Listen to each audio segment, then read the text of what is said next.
is where we're at right now, and we're on to heat number 5 of this round, opening round here. David de Carmo, Josh Burke, Diego Mignot, and Tomas Fernandes. So they've expanded the QS 10,000 to include a few more surfers. This is the replay here of the surfer in blue, Diego Mignot, who we saw his cousin surfing earlier today, who unfortunately did not get through. Let's see if Diego can keep the Mignot name going forward in this event as we watch the replay here. Nice section, beautiful carve, snap. Again, you know, when you see turns like that, I know that the beach breaks feel like you need to keep moving down the line, which you do. But a committed maneuver is when you really get that and finish the turn.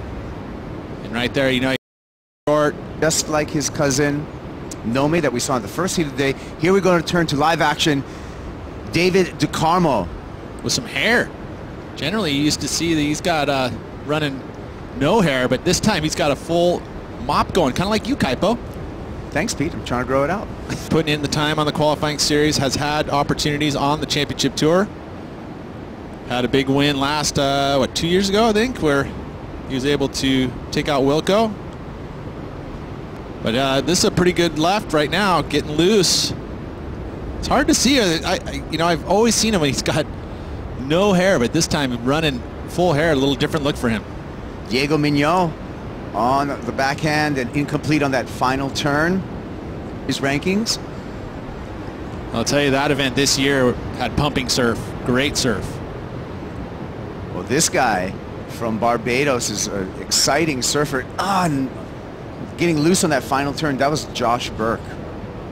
True, and he knows it, so he's going to be surfing with that pressure.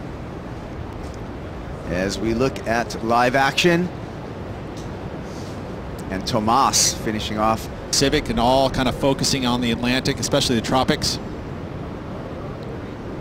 Well, here we go with the Portuguese surfer and heat leader in Tomas Fernandes, attacking the lip there, and a nice finish, powerful turn. Well, he surfed that one outside of priority as well. Now, you'd have to say there needs to be a bit more quality in order to keep that position at the top of the heat lead right now. Diego Mignot, he's been utilizing that sharp backhand approach, and again bangs away there.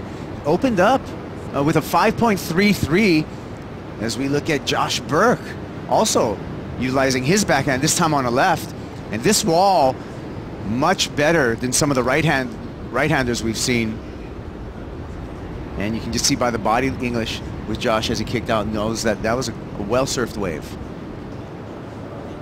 Theme still seems to be, you know, getting that range. A couple sixes will get you through.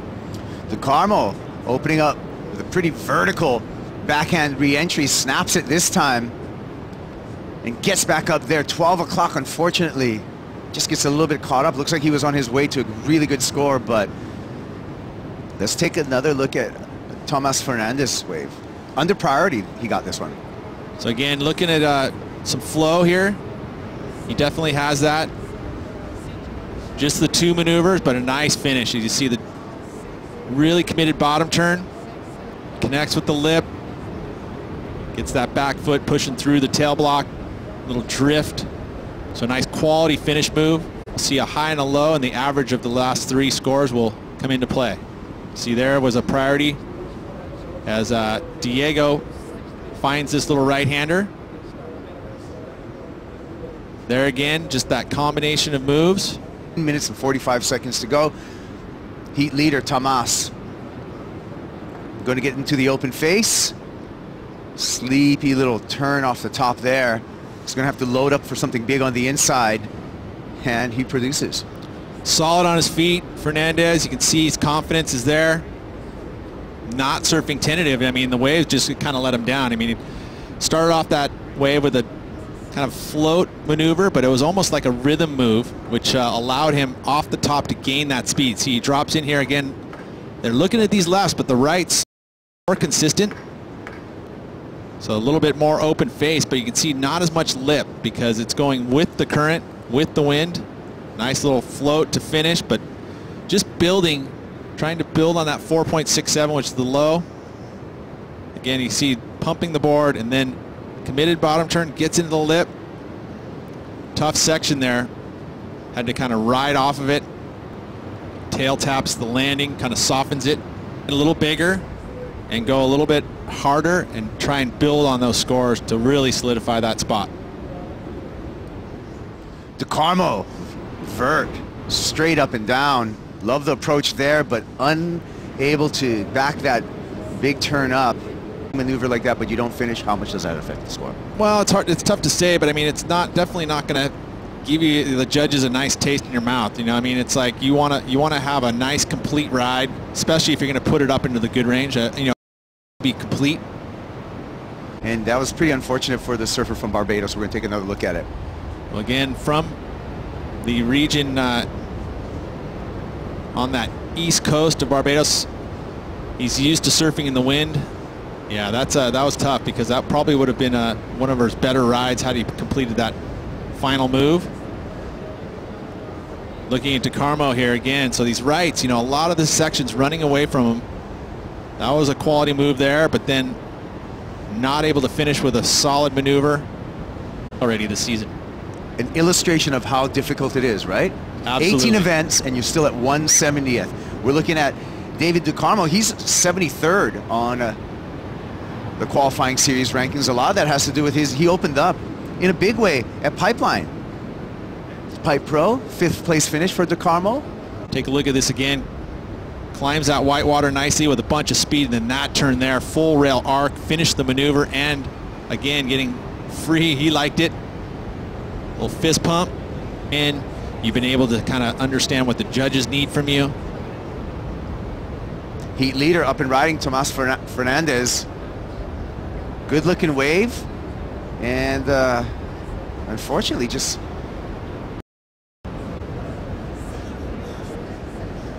but judges giving the right-handers a bit more love.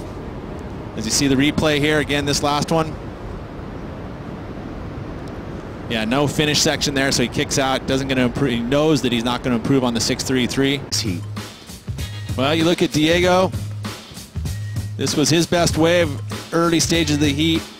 Again, I think that the fact that he wasn't able to really truly commit to that second maneuver, and then the third one, the section a bit soft, but that is in his top two, but he's in 3rd position, and he looks for a 4.52.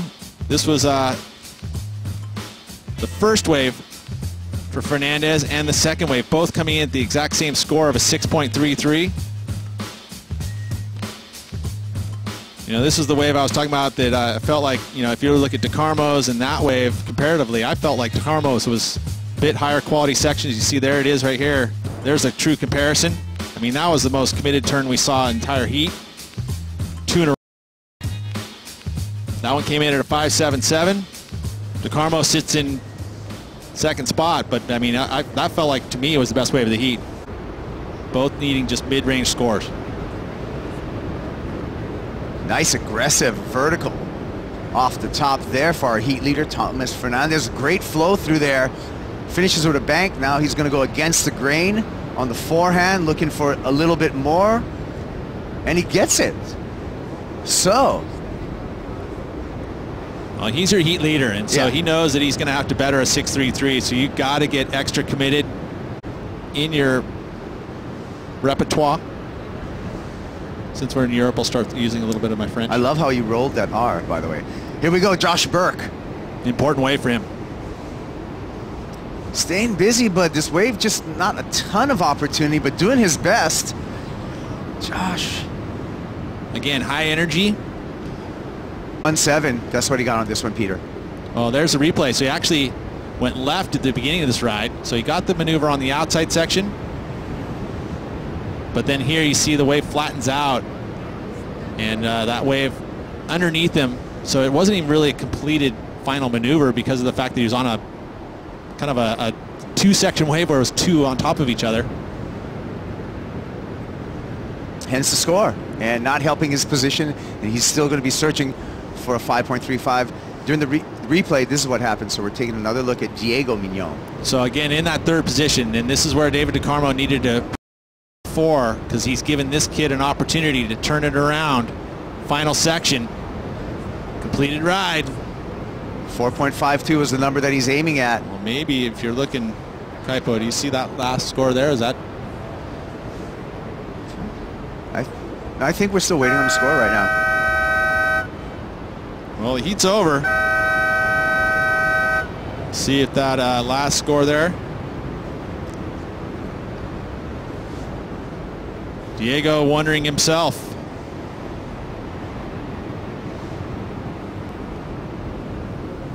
Was it enough?